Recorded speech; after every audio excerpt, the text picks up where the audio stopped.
Welcome to Snehitha Kalamkari. ఈ వీడియోలో మనం కలంకారీ ప్రాసెస్ గురించి తెలుసుకుందాం.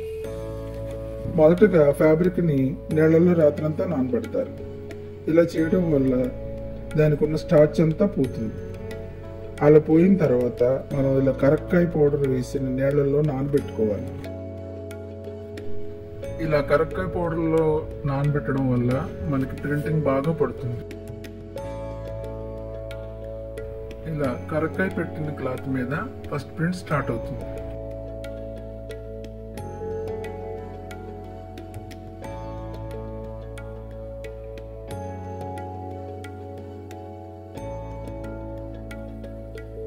ఇలా ప్రింటింగ్ వేసిన క్లాత్ ని పారే నీళ్ళల్లో జాడిస్తాం.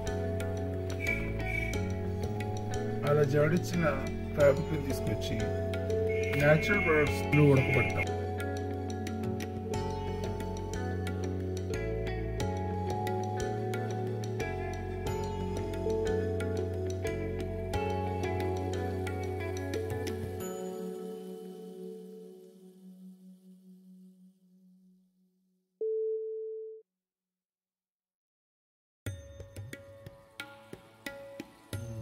అలా ఫస్ట్ ప్రింట్ రెడీ అయిన క్లాత్ ని తీసుకొచ్చి రెండో ప్రింట్ మొదలు పెడతాం.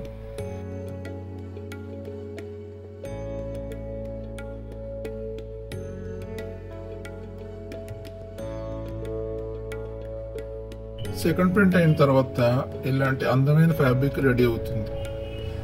ఇలా తయారైన ఫ్యాబ్రిక్ తో ఫ్రాక్లు, టాప్లు అన్ని తయారవుతాయి. ఈ కలంకారీలోనే మనం కార్పెట్లు కూడా ప్రింట్ చేస్తాం.